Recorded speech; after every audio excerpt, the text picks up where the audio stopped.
السلام عليكم ورحمة الله تعالى وبركاته.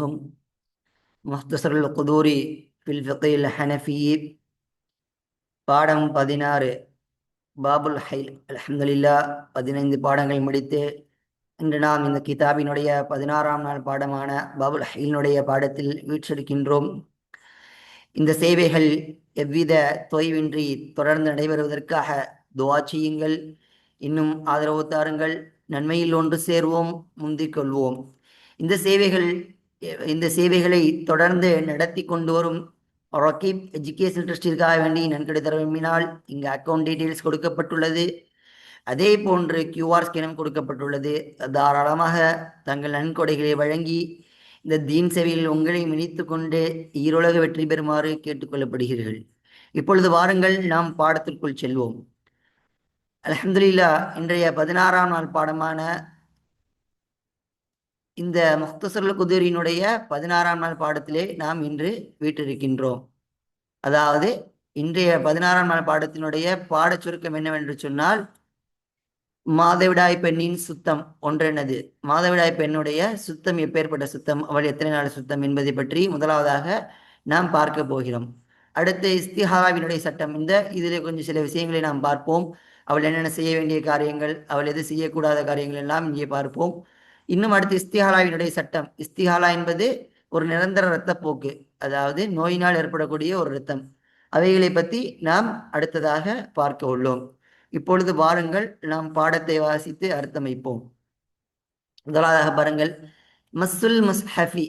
அதாவது முதலாவது நாம் இன்றைய பாடத்தினுடைய ஆரம்பமாக பார்க்கிற போது மஸ்ஸுல் முஸ்ஹஃபி, முஸ்ஹஃபை கொண்டு இங்கே அர்த்தம் என்ன? முஸ்ஹஃப் என்று சொன்னால் ஏடு. இங்கே முஸ்ஹஃப் என்று சொன்னால் என்னது? அதாவது ஏடுங்கிறதை விட முஸ்ஹஃப் என்பது கிதாப், இங்கே அல்லாஹ்வுடைய வேதமான குர்ஆனை குறிக்கிறது. முஸ்ஹஃப் என்பது குர்ஆனை குறிக்கின்றது. அப்போ மஸ்ஸுல் முஸ்ஹஃபி, குர்ஆனை தொடக்கூடிய விஷயத்தை பற்றி தான் நம்ம இந்த முதலாவதாக பார்க்கிறோம். இப்போ ஹைதுடைய பெண்மணி என்ன செய்யலாம், குர்ஆனை தொடலாமா தொடக்கூடாதா என்பதை பற்றி நாம் இந்த பாடத்தில் பார்க்க உள்ளோம். பாருங்க, வலா யஜூசு லிஹாயிலி, வலா யஜூசு லிஹாயிலி, ஹாயிலான பெண்மணிக்கு, மாதவிடாய் உள்ள பெண்மணிற்கு ஆகுமாகாது. வலா ஜுனூபின், இன்னும் என்னது, யாருக்கெல்லாம் குளிப்பு கடமையாக இருக்கின்றதோ அப்பேற்பட்ட ஒருவருக்கும் என்னவாகாது, ஜாயிஸாகாது. கிராத்துல் குர்ஆனி, குர்ஆனை ஓதுவது என்னவாகாது, ஜாயிஸாகாது. நாம் ஒன்றை கவனிக்க வேண்டும். யாருக்கெல்லாம் ஹைல் இருக்கின்றதோ, அதே போன்று யாருக்கெல்லாம் நிஃபாஸ், மாதவிடாய், அதாவது மாதவிடாயை போன்று பிரசவத்திட்டு வரும் அல்லவா, அதற்கும் அந்த பெண்மணிகளும், இன்னும் அலா ஜுனூபின், யாரெல்லாம் குளிப்பு கடமையாயிருக்கு, யாருக்கெல்லாம் குளிப்பு கட்டாயமாகிட்டதோ, எந்த காரியங்களை கொண்டு குளிப்பு கடமையாகுமோ அந்த காரியங்கள்லாம் யாருக்கெல்லாம் ஏற்பட்டு இருக்கின்றதோ, ஜுனூப்னா குளிப்பு கடமையானவர்கள், அப்பேற்பட்டவர்களுக்கு என்னவாகாது, குர்ஆனை ஓதுவது ஜாயிஸ் ஆகாது. நம்ம ஒன்று கவனிக்கணும். இப்போ ஒருவருக்கு முறிந்து விட்டால், சிறுந்தொடக்கை ஏற்படுத்தக்கூடிய, அதாவது சிறுதொடக்கான முறிந்து விட்டால், அந்த முறிஞ்சிருச்சு. இப்போ முறிவதை கொண்டு சிறுதொடக்கு தான் ஏற்பட்டிருக்கு, சிறுமானது அவர் பௌவு கழிச்சிருக்காரு, அல்லது காயத்து என்னது, அதாவது மலம் கழித்திருக்கிறார், சிறுநீர் கழித்திருக்காரு. இந்த நிலையில ஒரு என்ன செய்யலாம், குர்ஆனை தொடக்கூடாது, ஆனால் ஓதுவது ஜாயிஸ் ஆகும். ஆனால் பெருந்தொடக்கான இவைகளில் ஏன் ஓதுவது ஜாயிஸ் ஆகாது, ஏன் ஓதுவது ஜாயிஸ் ஆகாது ஒன்று விளங்கணும். இந்த சிறுந்தொடக்கு ஏற்படும் பொழுது அவருடைய வாயில் இந்த நஜஸ் என்பது ஏற்படாது. அதன் காரணமாகத்தான் ஒவ்வொருவில் வாய் கழுவது என்னவாக நமக்கு ஃபர்லாக சொல்லப்படவில்லை. ஆனால் நாம் கவனிக்கணும், இந்த ஹைதுடைய நேரத்திலேயும் குளிப்பு கடமையான நேரத்திலே நாம் வாயை கொளிப்பது, வாயை கொப்பளிப்பது, வாயை கழுகுவது நம் மீது கடமை. ஆக இந்த வாயிலும் நஜஸ் உண்டாகிறது என்பதை நமக்கு இது சுட்டி காட்டுகின்ற பொழுது, அதனால்தான் ஒளிவுடைய நேரத்தில் ஓதுவது ஜாயிஸ் ஆகும். இந்த கடமையான குளிப்புகள் மற்றும் ஹைலுடைய நேரத்தில் ஓதுவது ஜாயிஸ் ஆகாது. அதே போன்று இந்த இரண்டு இடத்திலும் என்ன செய்யாது, தொடுவது ஜாயிஸ் ஆகாது. அது பின்னாலே என்ன நமக்கு சொல்லி காட்டுவார்கள். அப்ப சிறுதொடக்கு ஏற்படும் பொழுது நமக்கு என்ன செய்து கொள்ளலாம், அதை பார்த்து என்ன செய்யலாம், குர்ஆனை பார்த்து ஓதிக்கொள்வது நமக்கு என்னவாக இருக்கின்றது, ஜாயிஸாக இருக்கின்றது, அதாவது தொடாமல். இன்னும் ஜுனூபுடைய நேரத்திலும், அதாவது குளிப்பு கடமையான நேரத்திலும் ஹைதுடைய நேரத்திலும் நாம் குர்ஆனை ஓதுவது நம் மீது என்னவாகாது, ஜாயிஸாகாது.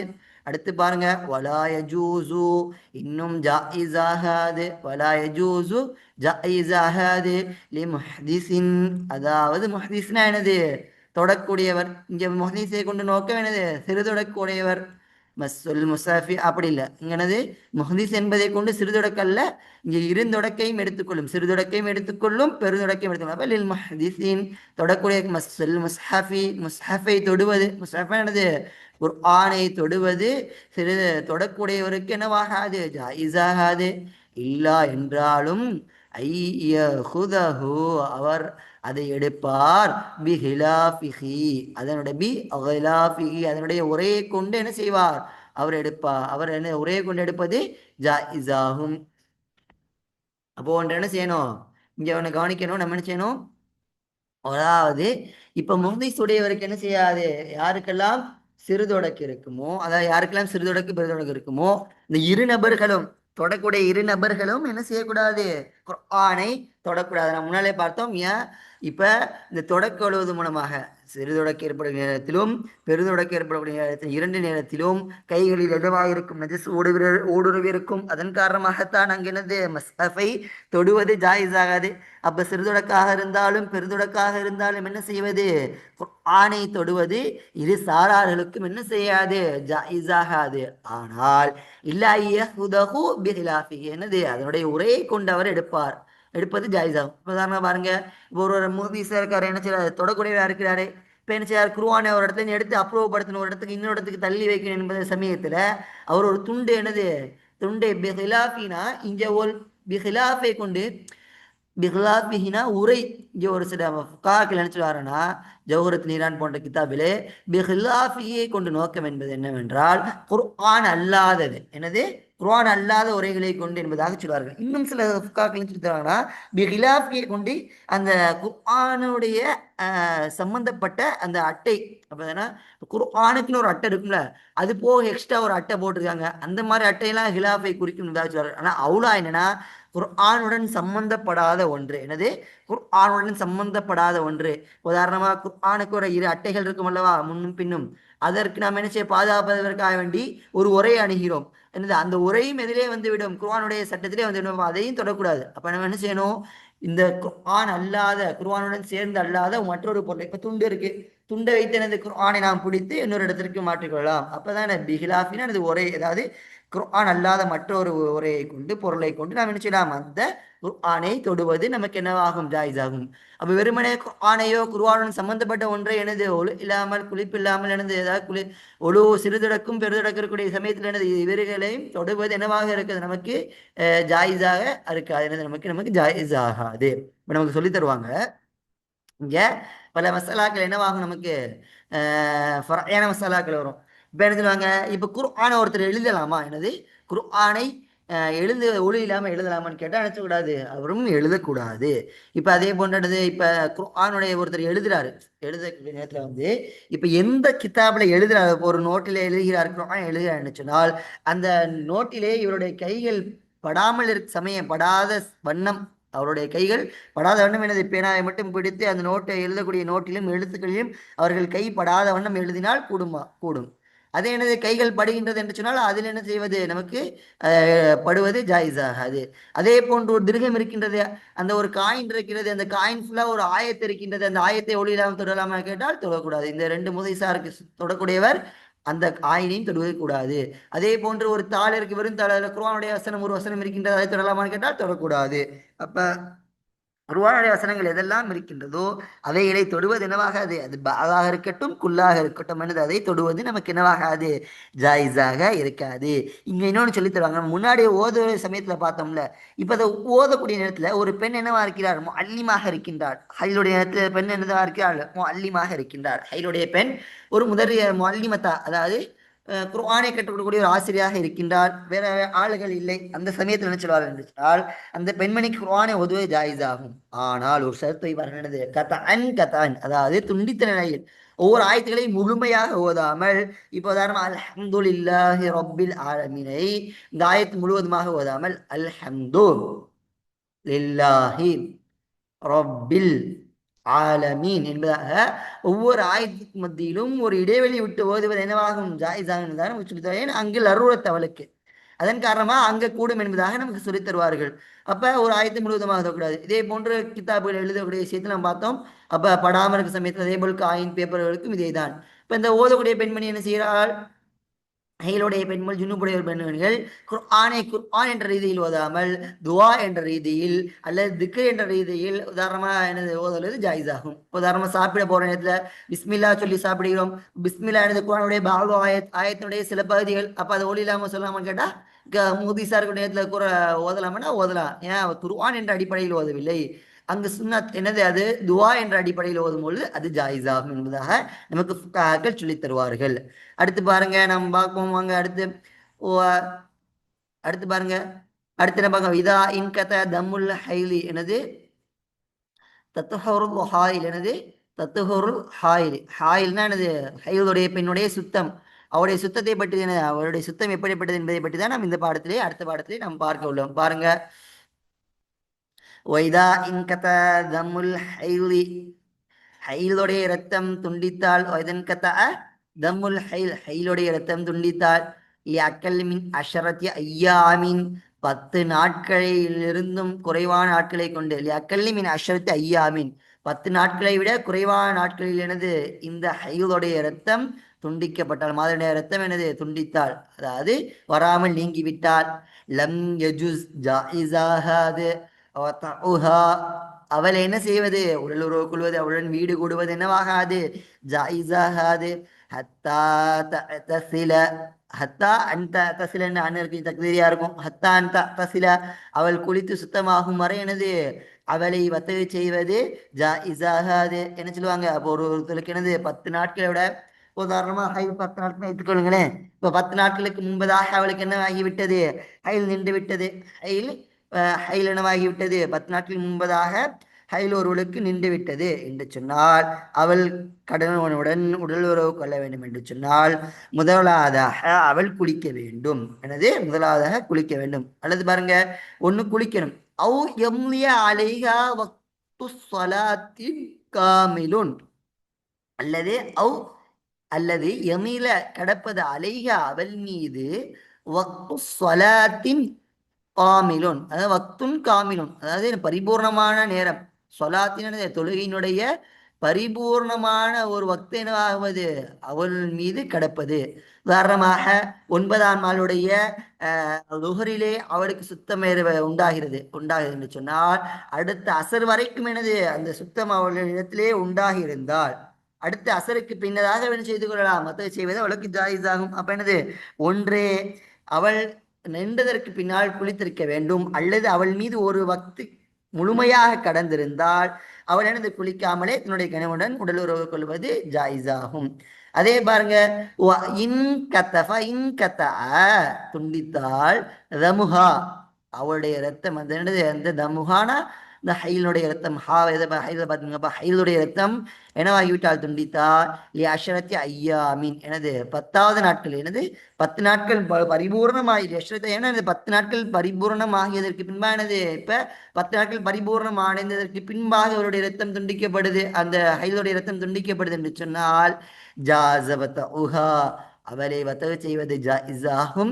கபிலல் உசூலி, குளிப்பதற்கு முன்பதாக அவளை வத்தக செய்வது ஜாயிஸாகும். அப்போ முழுமையா 10 நாள் முடிந்ததற்கு பின்பதாக தான் ஹைலுங்கன்னா, ஹைல் 10 நாட்களுக்கு மேல வராது. அப்ப என்னது, அது சொல்லலாம் 10 நாள் பரிபூர்ணம் அடைஞ்சிருச்சு, இப்ப வந்து குளிக்காமல் செய்து கொள்ளலாம், வத்த கொள்ளலாம். ஏன், நமக்கு ஹைலுடைய காலங்களிலே ஒரு பெண்ணுடன் உடலுறவு கொள்வது அல்லாஹ் தடையாக்கியதன் காரணமாக, அப்ப அவளுக்கு என்னது ஹைலாவோட இருக்கலாம், அப்ப என்னது ஒரு நாள் கேப் போட்டிருக்கலாம், என்னது ஹைலுடைய ரத்தங்கள் தொடர்படியாக வரும் என்பது நமக்கு சருத்து கிடையாது, விட்டு விட்டு தான் வரும். அப்ப இந்த நேரங்களில் ஹைலுடைய நேரமாக இருந்திருக்கும். அப்ப அந்த நேரத்தில் ஒரு கணவன் வீடு குடியேறிட்டால் அது அல்லாஹ் சொன்ன விஷயத்துக்கு மாற்றம் செய்ததாக ஏற்படும். அதன் காரணமாக தான் இஹ்தியாத்தின் அடிப்படையில் அங்கே நினைச்சக்கூடாது, நாம் அவரிடத்தில் என்ன செய்யக்கூடாது, உடலுறவு கொள்வது கூடாது. ஒரு ஒரு பரிபூர்ணமான வக்து கடந்துருச்சு, அல்லது 10 நாட்கள் அதிகமான ஹைல் வராது, இப்போ 10 நாட்கள் தான். அப்ப அங்க என்னது, நம்ம வத்தவை செய்வது ஜாயிஸாக இருக்கும். எனது அப்ப அந்த நேரங்களில் வத்தவை செய்வது ஜாயிஸாக இருக்கும். இன்னொன்று கவனிக்கணும், இப்போ இப்போ 10 நாட்கள் சொல்றாங்க. இப்போ ஒரு பெண்மணிக்கு 7 நாட்கள் வளமையா இருக்கின்றது. ஒரு பெண்மணிக்கு என்ன நாள் இருக்கு, 7 நாட்கள் வலிமையாக இருக்கின்றது. அப்போ அவருடைய 7 நாட்கள் முடிந்ததற்கு பின்பதாக அப்போ என்ன செய்துக்கலாம், மத்தக செய்து கொள்ளலாம். அவருடைய பாதத்தை என்னது 7 நாள் தான், இப்போ 7 நாள் பரிபூர்ணமா முடிஞ்சிருச்சு. இப்ப அந்த பெண்மணிக்கு 6 நாள்ல முடிஞ்சிருச்சுன்னா அவன் என்னது இந்த மாதிரி 10 நாட்கள் நம்ம சொன்னோம்ல, அந்த ஒரு வக்து காமிலாகுவது குளிப்பது வரைக்கும் அவளுக்கு அது அது அவளுக்கும் ஏற்படும், அந்த விஷயங்களும் அவளுக்கும் உண்டாகும். 7 நாள் பரிமுறை முடிஞ்சிச்சு. அப்ப என்னது அடுத்த அடுத்த 8வது நாள்ல வந்து என்ன செய்யலாம், அவள் குளிக்காமலே அவளுடன் என்னது கணவனுடன் என்ன செய்து கொள்ளலாம், உடலுறவு கொண்டு கொள்ளலாம். ஏன் காரணம், அவருடைய ஆதத்து என்னவா, அவருடைய வளமை என்னவாக இருக்கின்றது, 7 நாட்கள் இருப்பதன் காரணமாக. ஒரு பெண்மணிக்கு 5 நாட்கள் தான் அவருடைய வளமை என்று சொன்னால் 5 நாட்கள் முடிந்ததுக்கு பின்னால் 6ஆம் நாள் குளிக்காமல் என்ன செய்து கொள்ளலாம், அவள் வத்தவை செய்து கொள்ளலாம். வத்தவை செய்வது ஜாயிஸாக இருக்கின்றது. அப்ப இது என்னது, அப்ப இந்த மாதிரி ஒரு பரிபூர்ணமான வக்து கடந்திருக்கணும். இன்னொன்னு அல்லது குளித்திருக்கணும். இந்த 2 குளித்திருந்தா, இந்த 2 உண்டாகினால் மட்டும்தான் என்னது ஜாயிஸ் ஆகும். இதே 10 நாளை கடந்துருச்சு, இல்ல ஆதத்துறை நாட்கள் கடந்துருச்சுன்னா இந்த 2ம் இல்லாமலே நம்ம என்ன செய்து கொள்ளலாம், அதாவது உடலுறவு கொள்வது ஜாயிஸாக இருக்கும் தான் நமக்கு சொல்லி தருகிறார்கள். அடுத்து பாருங்க, அத்துஹுரு அத்துஹுருல் முத்தஹல்லிலி, அதாவது என்னது முத்தஹல்லினுடைய துஹுர். முத்தஹல்லில்னா யாரு, ரெண்டு முத்தஹல்லில்னா எங்கன்னா, இப்ப ஒரு துஹூர் என்னவாகிறது, சுத்தம் வந்து 2 இரத்தங்களுக்கு மத்தியில் உண்டாகக்கூடியது. ஒரு பெண் ஒரு நாட்கள் 2 நாட்கள் ஹைல் அடைந்து ஹைலுடைய ரத்தம் வந்து 3ஆம் நாட்கள் ஹைலுடைய ரத்தம் வராமல் திரும்ப 4ஆவது நாள் ஹைல் வருகிறது. அப்ப இடையில ஒரு நாளுக்கு சுத்தம் உண்டாகிறதோ அவளுக்கு தான் முத்தஹல்லில் என்பதாக சொல்வார்கள். முத்தஹல்லில்னா என்னது, இடையில் இந்த ஹைல் என்னது வராமல் இருப்பது, ஹைலுடைய ரத்தங்கள் வராமல் இருப்பவர்களுக்கு தான் தஹீல் என்பதாக இருக்கிறார். துகுர் எனது இடையில் ஒரு துகுர் உண்டாகுவதற்கு தான் தஹீல் என்பதாக சொல்வார்கள். அப்பேற்பட்டவனுடைய சுத்தம் பற்றி தான் நம்ம பார்க்கணும். ஒத்துஹுரு சுத்தமாகிறது. இதா தஹல்லல பைன தம்மைனி, 2 இரத்தங்களுக்கு மத்தியில். தம்மைனா என்னது, தம்மைனா என்னது, 2 இரத்தங்கள்லாம் என்னது, 2 இரத்தம்னா அப்படின்னா வரமா 2 நாட்கள் ஹைலுடைய நாட்கள் வருகின்றது, 3ஆவது நாள் ஹைல் வரவில்லை, 4ஆவது நாள் ஹைல் வருகின்றது. அப்போ 2 முன்னால் வந்து 2 நாட்களுக்கும் அதுக்கடுத்து 4, 5 போன்ற நாட்கள் வந்து இந்த 2 பிரிவாக பிரிஞ்சு அல்லவா, இந்த 2 ரத்தங்கள் தான் 2 தம்மைன்கிறாங்க. இப்ப 2 ரத்தங்கள். இப்ப இந்த 2 ரத்தங்களுக்கு மத்தியில் உண்டான இதா தஹல்லலனா எனது இடையில் உண்டான, தஹல்லலனா எனது இடையில் உண்டான, பைன தம்மைனி அதாவது 2 இரத்தங்களுக்கு மத்தியில் இடையில் உண்டான துஹூர் என்பதாகிறது. எனது துஹூர் என்பது துஹூரு, துஹூர் என்பது இதா தஹல்லல அவை உண்டானால், இடையில் உண்டானால், பைனல் தம்மை 2 தம்முக்கு மத்தியில், ஃபி முத்தத்தில் ஹைல் எதனுடைய காலத்தில், ஹைலினுடைய காலத்தில். உதாரணமாக ஒரு பெண்ணுக்கு 1 வாரம் அது இருக்கின்றது, 3 நாட்கள் ஹைல் வந்து விட்டது, 4ஆவது நாள் ஹைல் வரவில்லை, திரும்ப 5, 6, 7 வந்து விட்டது. இப்ப இந்த ஒரு நாள் சுத்தம் இடையில வந்திருக்கிறல்லவா, இப்ப இந்த சுத்தத்தை பற்றி தான் பேச. அப்ப இந்த மாதிரி 2 ஹைலுக்கு மத்தியில், 2 ரத்தங்களுக்கு மத்தியில் ஹைலுடைய காலங்களிலே வந்த துஹூர் ஆகிறது. ஃபஹு அதுவாகிறது கதம்மில் ஜாரி, ஜாரியான ரத்தத்தை போன்றாம். ஜாரியான ரத்தம் என்னது, அது முத்தவாலி தொடர்படியான ரத்தத்தை போன்று. தாராளமாக சொன்னாங்க, ஒருவளுக்கு 7 நாள் ஹைல் வந்தால் என்ன சட்டமோ அதே சட்டம் தான் இந்த இடையில் ஒரு நாள் சுத்தம் வந்தவளுக்கும். காரணம் என்ன சொல்லுவாங்க என்று சொன்னால், இப்ப ஹைலுடைய நாட்கள் வந்து இஜ்மான கருத்து என்னவென்று சொன்னால், ஹைல் வந்து தொடர்படியாக வருவது என்பது என்னது சருத்த கிடையாது. உதாரணமா ஹைல் வந்து விட்டு விட்டு தான் நடக்கணும். உதாரணமாக 1 மணி நேரம், ஒரு நாள், ஒரு கழித்து ஒரு ஒரு ஒரு இப்படிதான் இது கொஞ்சம் கொஞ்சமாக விட்டு விட்டு வரக்கூடியது. அப்போ வந்து தொடர்படியாக ஊத்தி கொண்டே இருக்கணும் என்பது வந்து அங்கு சருத்து கிடையாது. அப்ப விட்டு விட்டு வரக்கூடியதான். அப்ப இந்த விட்டு வருவது என்பது ஒரு நபருக்கு 1 மணி நேரமாக இருக்கலாம், ஒரு நபருக்கு 1 நாட்களாக இருக்கலாம் சில நேரங்களில், அல்லது ஒரு அரை மணி நேரமாக இருக்கலாம், ஒரு அரை நாட்களாக இருக்கலாம். அப்ப என்னது, இப்ப இந்த ரத்தம் வரக்கூடிய நாட்களில் தொடர்படி 7 நாட்களில் இடையில் ஒரு நாட்கள் இடைவெளி விட்டால் அந்த நாட்களும் என்னவாக கவனிக்கப்படும், தம்மினுடைய அந்த ஹைலுடைய நாட்களாக தான் கவனிக்கப்படும் என்பதாக நமக்கு என்னது இந்த கிதாபுடைய முஸ்லிம்கள் சொல்கிறார்கள். அப்ப என்னது, தொடர்படியாக 7 நாட்கள் ரத்தம் வந்தால் என்ன சட்டமோ அதேதான் இந்த இடையில் உண்டான துகுரினுடைய சுத்தம். அப்ப அந்த என்னது இடையில அந்த துகுருக்கு வந்து என்ன செய்யணும், இப்ப துகுரா இருந்தா சுத்தமாயிட்டா அதனால தொழுகணும் கலா செய்யணுமான்னு கேட்டா செய்ய தேவையில்லை. எனது இதனால எனது செய்ய வேண்டிய அவசியம் கிடையாது. ஹைலுடைய நாட்கள்ல வந்து கலா செய்வது நமக்கு தேவையில்லாத அவசியம் இல்லாதன் காரணமாக அப்ப நம்ம அங்க செய்ய வேண்டியது அவசியம் கிடையாது. அடுத்து பாருங்க, வாக்கல் துஹுரி, துஹுரினுடைய அக்கல் எனது குறைந்த நாட்களாக இருது. இன்னும் அக்ஸருஹு, இன்னும் அதனுடைய இந்த சுத்தத்தினுடைய அதிகபட்ச நாட்கள் ஆகிறது. அப்ப துஹூர் இந்த சுத்தம் என்பது அதனுடைய குறைந்த நாட்கள் என்ன, அதிகபட்ச நாட்கள் என்பதுதான் இந்த படத்துல பார்க்க பாருங்க. பாருங்க, வாக்கல் துஹூரி, துஹூரினுடைய வாக்கல் துஹூர், துஹூருடைய குறைந்தபட்ச நாட்கள் ஆகிறது ஹம்சத அஷர யௌமன் 15 நாட்களாகும் எனது. அப்ப ஒரு பெண்மணிக்கு எனது 15 குறைஞ்சபட்சம் எனது 15 நாளாவது எனது 2 ஹைலுக்கு மத்தியில், இப்ப மாதவிடா 2 மாதவிடா ஹைலுக்கு மத்தியில் என்ன இருக்கும், அவளுக்கு ஒரு 15 நாட்களாவது சுத்தமான ஏற்பாடுங்க. அப்ப அதனுடைய குறைந்தபட்ச சுத்த நாட்களுடைய எண்ணிக்கை எவ்வளவுங்கிறாங்க, 15 நாட்கள் என்பதாக சொல்கிறார்கள். ஒலா ஆயத்த இனிமேல் இந்த பாருங்க, அடுத்து பாருங்க, ஒலா ஆயத்த லியக்தரிஹி, அதனுடைய அதிகபட்ச நாட்கள் என்பதற்கு ஆயத்து கிடையாது, என்னது எந்த ஒரு எல்லையும் கிடையாது. உதாரணமானது ஒரு பெண்மணிக்கு 20 நாட்கள் இருக்கலாம், 30 நாட்களாக இருக்கலாம், அல்லது என்ன செய்யலாம் 40 நாட்களாக இருக்கலாம். ஒரு மாதம் ஒரு பெண்மணிக்கு மாதவிடாய் வந்திருக்கு, அடுத்த 2 மாதங்களுக்கு அவருக்கு மாதவிடாயே வரவில்லை. அப்ப என்னது அந்த 2 மாதங்களும் அவருடைய சுத்தமான காலங்கள். அவருடைய ஆயுசு முழுவதும் அவளுக்கு மாதவிடாய் வரவில்லை, அப்ப அவருடைய ஆயுசு முழுவதும் என்னது அவளுக்கு சுத்தமான காலங்கள் தான். அப்ப அடுத்து எப்பொழுது அவளுக்கு ஹைடு வருகின்றதோ மாதவிடாய் வருகின்றதோ அது வரைக்கும் அவருடைய சுத்தமான காலங்கள் தான். அப்ப இந்த அக்சர் என்பது அதிகப்படியான அக்சரையான அந்த ஹைனுடைய அதிகப்படியான நாட்களுக்கு எந்த ஒரு எல்லையும் கிடையாது, எந்த ஒரு காயத்தும் எனது காயத்துனா எல்லை என்பது கிடையாது, அது போய்கிட்டே இருக்கும். ஆனா அக்சருக்கு என்ன சொல்றாங்க, குறைந்தபட்ச நாட்களுடைய அளவு என்ன சொல்றாங்க 10 நாட்கள். அப்ப அக்கல்லுக்கு என்ன, அக்கல்லுக்கு குறைந்தபட்ச நாட்களுக்கு நீங்க எல்லை இருக்கின்றது அம்சத்தாசிரயம், குறைந்தபட்ச நாட்கள் என்னது 15 நாட்கள். ஆனா அக்சருக்கு என்னது அப்படியே போய்கிட்டே இருக்கும், அவருடைய மௌத்து வரைக்கும் ஹைடு வராமல் போயிடலாம். ஒரு பெண்மணிக்கு வயது வந்து அடைந்தப்பதான் ஹைடு வந்திருக்கு, அதுக்கடுத்து அவளுக்கு ஹைடே வரல, குழந்தை பாக்கியமே இல்லை, அப்ப அந்த பெண்மணிக்கு என்னது வாழ்நாள் முழுவதும் சுத்தமான நாட்கள் தான். அடுத்து பாருங்க, அப்ப என்னது அவள் அதுல அந்த காரியங்கள்லயே அந்த நாட்களே என்ன அவள் செய்ய வேண்டிய செய்யலாம் செய்யலாமோ அதெல்லாம் செய்து கொள்ளலாம். ஜாரியை கொண்டு நோக்கம் என்னது அல் முத்தவாதி, அதாவது என்னது தொடர்படியாக வரக்கூடிய ரத்தம் தான். சரிங்களா? அடுத்து பாருங்க, ஓ அக்கல்லு துஹூரி, அதான் அப்ப பார்த்தோம்ல, அக்கல் துஹூரி தான் பார்த்தோம். சரி, ஜாரி நம்ம முன்னாடி உள்ள படத்துக்கு போயிட்டோம். அப்ப இங்க பாருங்க, ஹுக்குமுல் இஸ்திஹாலத், எனது ஹுக்குமுல் இஸ்திஹாலத்தி, இஸ்திஹாலத்தினுடைய சட்டம். அப்ப என்னது இப்ப என்ன பார்க்க போறோம் நம்ம, இஸ்திஹாலத்னா என்ன என்பதை பற்றி தான் நாம் இந்த பாடத்திலே அடுத்து நம்ம பார்க்க போகின்றது. பாருங்க, இஸ்திஹாலத்தான் என்ன சொன்னோம் நம்ம, என்ன சொன்னோம்? இஸ்திஹாலத் என்பது ஒரு நிரந்தர இரத்த போக்கு. நிரந்தர இரத்த போக்கு அது என்னவாகும், அதாவது ஹைலுடைய நாட்களிலே ஒரு நோயின் காரணமாக ரஹ்மிலிருந்து ரஹ்ம் இல்லாம ரஹ்மினுடைய வெளிப்புறங்களில் நோயின் ஏற்பட்டதன் காரணமாக வரக்கூடிய ரத்தத்துக்கு அந்த இஸ்திஹாலத் என்பதாக சொல்வார்கள். பாருங்க, இப்ப இஸ்திஹாலத்தினுடைய சட்டத்தை பத்தி நம்ம பார்க்க போறோம். ஓ நம்முல் இஸ்திஹாலத்தி, இஸ்திஹாலத்தினுடைய ரத்தமாகிறது, ஹுவ அந்த ரத்தமாகிறது, மா ஒன்றாகும், தராஹுல் மர்அத்து அக்கல் மின் ஸலாஸத்தி ஐயாமின், 3 நாட்களிலிருந்தும் குறைந்த ஒன்றிலே அந்த பெண்மணி எந்த ஒன்றை பார்த்தாலோ அதுதான் எனது, எந்த ஒன்றை, அதாவது எந்த ஒன்றை அவள் பார்த்தாலோ அந்த ஒன்றுதான் எனது இஸ்திஹாலத் ஆகும். அப்ப எனது இந்த நிரந்தர ரத்த போக்கு என்பது அவள் 3 நாட்களை விட குறைந்த நாட்களில் எந்த ஒன்றை பார்க்கின்றாளோ. உதாரணமா ஒரு பெண்மணிக்கு வந்து 2 நாட்கள் தான் ஹைல் வருகின்றது, அதாவது என்னது 2 நாட்கள் தான் ஹைல் வருதுன்னா, இப்போ இடையில வந்து ஹைலுடைய நாட்கள் அல்லாத காலங்கள் நினைச்சு அவருக்கு 2 நாட்கள் ஹைல் வருகிறது. அப்போ என்னது, அப்போ அது ஹைல் ரத்தம் வருகிறதுனா அது ஹைல் என்பதாக சொல்லுமா, ரத்தம் இருந்தால் அது ஹைல்னு சொல்ல மாட்டோம், என்ன சொல்ல மாட்டோம், அது இஸ்திஹாலத்து. ஏன் 3 நாட்கள், இப்போ ஹைலுடைய அதிக குறைந்தபட்ச நாட்கள் நம்ம என்ன பார்த்துருக்கோம் 3 நாட்கள், இப்போ 3 நாள் குறைவாக வருது என்னது இந்த இஸ்திஹாலத்து, ரத்த போ என்னது அது ஒரு நோயினால் வரக்கூடிய ரத்தமாக இருக்கின்ற, அப்போ அது என்னது நம்ம அதை வந்து ஹைலாக கவனிக்கப்பட மாட்டோம்.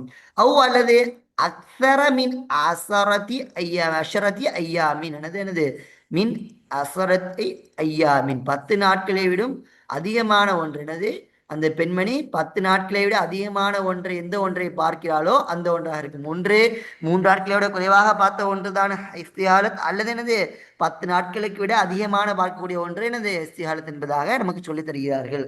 அப்ப 3 நாட்களை குறைவாக வருவதும் அதே போன்று 10 நாட்களுக்கு மேலாக அதிகமாக வரக்கூடிய இரத்தமும் என்னவாக இருக்கின்றது, நமக்கு இஸ்திஹாலத்துடைய இரத்தமாக இருக்கின்றதா நமக்கு ஃபுகாக்கள் சொல்லித் தருவார்கள்.